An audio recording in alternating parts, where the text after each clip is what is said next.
بلوچستان کی عوام کو درپیش مسائل کا حل سول اور عسکری اداروں کے مشترکہ تعاون سے ہی ممکن ہے۔ ہر حال میں ملکی خود مختاری کے تحفظ کے لیے پرعزم ہے۔ فیلڈ مارشل سید آصم منیر کی دورہ تربت کے دوران گفتگو۔ سپہ سالار کا گڈ گورننس اور عوام دوست ترقی پر زور، جوانوں کے بلند حوصلے کی تعریف کی۔ آرمی چیف کو فتنہ ہندوستان کے خلاف کامیاب آپریشنز پر بریفنگ دی گئی۔ پاک فوج بلوچستان کے عوام کے ساتھ شانہ بشانہ جنوبی بلوچستان کی سماجی اور اقتصادی ترقی کے لیے بہتری کے اقدامات کی حمایت۔ فیلڈ مارشل آصم منیر کی یقین دہانی۔ پاک فوج کے سپہ سالار نے تربت دورے میں گڈ گورننس، بنیادی ڈھانچے کی تعمیر اور عوامی شمولیت پر مبنی ترقی پر زور دیا۔ فیلڈ مارشل آصم منیر نے یقین دلایا امن، خوشحالی اور پائیدار ترقی کے سفر میں ہر ممکن تعاون جاری رکھیں گے۔ فیلڈ مارشل کو فتنہ الہندوستان کے خلاف کامیاب آپریشنز پر بریفنگ دی گئی۔ امن و امان کی بہتری اور عوامی فلاح و بہبود کے جاری منصوبوں سے آگاہ کیا گیا۔ فیلڈ مارشل آصم منیر نے واضح کیا کہ بلوچستان کے عوام کو درپیش مسائل کا حل سول اور عسکری اداروں کے مشترکہ تعاون سے ہی ممکن ہے۔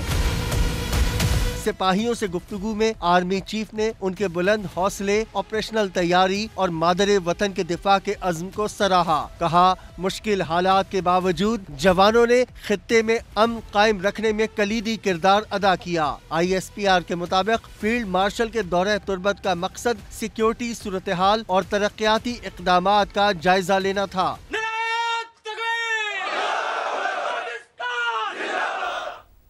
آپ کو بتائیں کہ کراچی سے بھارتی خفیہ ایجنسی را کا ایک اور نیٹ ورک پکڑا گیا۔ 6 کارندے دھر لیے گئے۔ ملزمان نے دہشت گردی کے کئی منصوبوں اور بھارتی فنڈنگ کا اعتراف کر لیا۔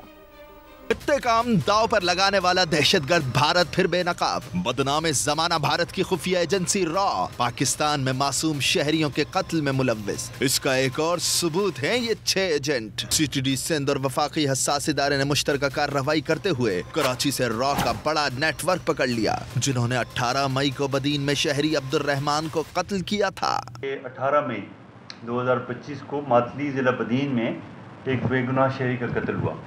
8 جولائی کو 4 ملزمان عمیر اصغر، سجاد، عبید اور شکیل کو گرفتار کیا۔ تفتیش کے دوران ان کے را سے لنکیجز ثابت ہوئے۔ قتل کی منصوبہ بندی را ایجنٹ نے خلیجی ریاست میں بیٹھ کر کی۔ ماسٹر مائنڈ سنجیو کمار اور فوجی نے سلمان، ارسلان، عمیر، سجاد، عبید، شکیل اور طلحہ پر مشتمل گینگ بنایا۔ علیحدگی پسند تنظیم کو بھی سہولت کاری کے لیے استعمال کیا۔ سنجے نے سلمان اس نے ہائر کیا، ایک علیحدگی پسند تنظیم اس کو بھی استعمال کیا۔ واردات کے دن جو ہے وہ شکیل، عبید، سجاد تینوں جو ہے وہ ماتلی روانہ ہوئے۔ انہوں نے وہاں پہ ٹارگٹ کلنگ کی۔ عمیر اور سلمان یہ حیدرآباد میں ہی رہے اور وہاں سے وہ اس واردات کو ہینڈل کرتے رہے۔ ایڈیشنل IG CTD کے مطابق کراچی اور دیگر شہروں میں بم دھماکوں اور دہشت گردی کی دیگر وارداتوں میں را کے ملوث ہونے کے ٹھوس شواہد سامنے آ گئے ہیں۔ کراچی میں دہشت گردوں کا سیف ہاؤس بھی پکڑا گیا ہے۔ سپریم کورٹ کے جج جسٹس اطہر من اللہ نے ہر جج کو بنیادی حقوق کی خلاف ورزی کا ذمہ دار ٹھہرا دیا۔ اسلام آباد میں ڈیفنس ہیومن رائٹس کے زیر اہتمام ڈاکیومنٹری کی تقریب رونمائی میں جسٹس اطہر من اللہ نے بنیادی حقوق کی خلاف ورزی کو سب سے بڑا مسئلہ قرار دیتے ہوئے کہا پاکستان کو آزاد ججز اور آزاد عدلیہ کی ضرورت ہے۔ بتایا کہ انہوں نے 2023 میں چیف جسٹس کو خط بھی لکھا تھا لیکن کچھ نہیں ہوا۔ بولے اسلام آباد ہائی کورٹ پر عوام کا اعتماد اس لیے تھا کیونکہ وہاں آزاد ججز تھے۔ جسٹس اطہر من اللہ نے یہ بھی کہا کہ 26ویں ترمیم میں آرٹیکل 184 میں کوئی تبدیلی نہیں کی گئی۔ بولے مسنگ پرسنز کا مسئلہ میرے دل کے بہت قریب ہے لیکن سرکار اور ججز شاید سمجھنا ہی نہیں چاہتے کہ یہ مسئلہ بھی ہے۔ سیاسی جماعتیں اپوزیشن میں آ کر بالکل بدل جاتی ہیں۔ جسٹس اطہر من اللہ کا کہنا تھا سچ بولنا چاہیے اور وہ بھی تب جب بولنا ضروری ہو۔ جو لوگ اقتدار میں ہیں وہ 77 سال سے سچ نہیں بول پائے۔ حالات تب بدلیں گے جب سب سچ بولیں گے۔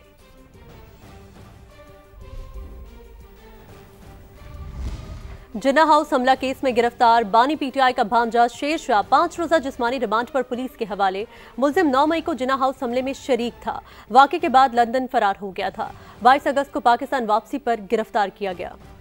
احتجاج کی آڑ میں عسکری تنصیبات پر حملے کرنے اور قومی املاک کو جلانے والوں کے خلاف قانون کا شکنجہ مزید سخت۔ جناح ہاؤس حملہ کیس کی انسداد دہشت گردی عدالت لاہور میں سماعت ہوئی۔ عدالت نے بانی پی ٹی آئی کے بھانجے شیر شاہ کا 5 روزہ جسمانی ریمانڈ منظور کر لیا۔ سیکیورٹی ذرائع کے مطابق جناح ہاؤس حملے میں ملوث مفرور ملزم شیر شاہ خان کو پاکستان واپسی پر 22 اگست کو گرفتار کیا گیا۔ ملزم 9 مئی 2023 کو جناح ہاؤس حملے میں شریک تھا اور بعد میں لندن فرار ہو گیا تھا۔ شیر شاہ پر جلاؤ گھراؤ، پولیس وین کو آگ لگانے اور اہلکاروں پر حملے کے الزامات ہیں۔ ملزم کی جائے وقوع پر موجودگی کی ویڈیو ریکارڈنگ سمیت دیگر شواہد پولیس کے پاس ہیں۔ اسی کیس میں شیر شاہ کے بھائی ملزم شاہریز کو بھی 21 اگست کو گرفتار کیا جا چکا ہے۔ ایف آئی آر کے مطابق شاہریز کا نام ستمبر 2023 کی ضمنی رپورٹ میں شامل تھا۔ دونوں بھائی قیادت کی آڑ میں کارکنوں کو چھوڑ کر ایک عرصے سے روپوش تھے اور پاکستان کے خلاف ڈیجیٹل میڈیا سیل بھی چلا رہے تھے۔ سیکیورٹی ذرائع کے مطابق ملزمان کی گرفتاری اس بات کا ثبوت ہے کہ جو بھی ریاست عوام یا اداروں پر حملہ کرے گا وہ احتساب سے نہیں بچ سکے گا۔ ساتھ بیٹھنے تک مسائل حل نہیں ہوں گے۔ رانا ثناءاللہ کا مشورہ واضح کر دیا کہ مذاکرات اور عدالتی فیصلوں کا کوئی تعلق نہیں۔ حکومت کسی کو بائی پاس کرے گی نہ ہی کرنے دے گی۔ جو بھی بات ہوگی سب کے سامنے ہوگی۔ بولے 9 مئی پر معافی مانگ لیتے تو آج نوبت یہاں تک نہ پہنچتی۔ یوم آزادی پہ جو ہے وہ وزیر اعظم پاکستان نے میثاق کے استحکام پاکستان کا جو ہے وہ عنوان دیا ہے اس کو، اور یہ استحکام جو ہے یہ ٹیبل پہ بیٹھ کے ہوگا۔ موجودہ حکومت نہ کسی کو بائی پاس کرے گی اور نہ ہی کسی کو بائی پاس کرنے کی اجازت دے گی۔ جو بات ہوگی بالکل ان پبلک ہوگی۔ ڈائیلاگ کا یا گرفتاریوں کا یا پروسیکیوشن کا یا عدالتی فیصلوں کا آپس میں نہ کوئی تعلق ہے، نہ کوئی ہونا چاہیے۔ پی ٹی آئی کی لیڈرشپ تھی، وہی لوگ یہ کہہ رہے تھے کہ جی خان کو گرفتار کیا تو یہ ہماری ریڈ لائن ہے، اور لوگوں کو ترغیب دی جاتی رہی ہے کہ اگر یہ ایسا ہوا تو آپ نے فلاں جگہ پہ جا کے جو ہے وہ احتجاج کرنا ہے۔ پی ٹی آئی کو چاہیے تھا کہ ایک سیاسی جماعت کے طور پہ اگر یہ ہو گیا تھا اس کو اون کرتے، اس کے اوپر ندامت کا یا معذرت کا جو ہے وہ اظہار کرتے تو معاملات جو ہے وہ اس طرح سے پھر نہ بگڑتے۔ خبر یہ بھی ہے کہ مسلم لیگ نون اور پیپلز پارٹی کا پنجاب میں ضمنی انتخابات مل کر لڑنے کا فیصلہ۔ قومی اسمبلی کے 6 اور صوبائی کے 3 حلقوں میں مشترکہ امیدوار لائے جائیں گے۔ فارمولے کے تحت 8 حلقوں میں مسلم لیگ نون جبکہ 1 حلقے میں جے آلا امیدوار ہوگا۔ جہاں پیپلز پارٹی کا رنر اپ کوئی کینڈیڈیٹ تھا تو وہ اس کے حصے میں آئے گا، وہ الیکشن لڑے گا اور پی ایم ایل این جو ہے وہ اس کی مدد کرے گی۔ اور جہاں پر پی ایم ایل این کا رنر اپ کینڈیڈیٹ ہے، خیر وہ قومی اسمبلی یا صوبائی اسمبلی ہے، اس میں پاکستان پیپلز پارٹی اس کی مددگار ہوگی۔ اس پر ہمارا مکمل اتفاق ہوا ہے۔ جب بھی فیصلوں کی باری آتی ہے تو الحمدللہ ہماری لیڈرشپ جو ہے وہ دانشمندانہ فیصلے کرتی ہے اور یہ بتاتی ہے کہ ہم سینٹ میں، قومی اسمبلی میں، ہر جگہ کے اوپر ایک دوسرے کے اتحادی ہیں۔ یہ ضمنی الیکشن جو ہے وہ ہم کامیابی اس میں حاصل کریں گے۔ مسلم لیگ نون نے لاہور میں ضمنی الیکشن کے لیے انتخابی مہم شروع کر دی۔ این اے 129 میں دفتر کا افتتاح۔ خطاب میں خواجہ سعد رفیقی سیاسی مخالفین پر تنقید۔ رانا مشہود اور حافظ نعمان نے بھی کارکنوں کا لہو گرمایا۔ رپورٹ کریں گے قاسم ارشد۔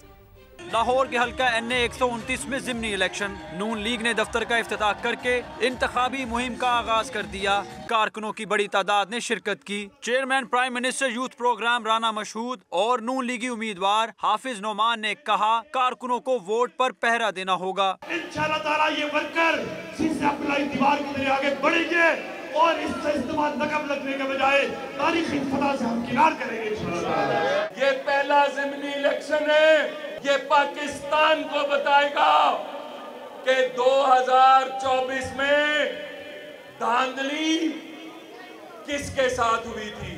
خواجہ سعد رفیق اپنے خطاب میں بولے باتیں کرنا آسان، کام کرنا مشکل ہے۔ ہمیں کوئی شوق نہیں ہے آئی ایم ایف کے ساتھ ڈیل کرنے کا۔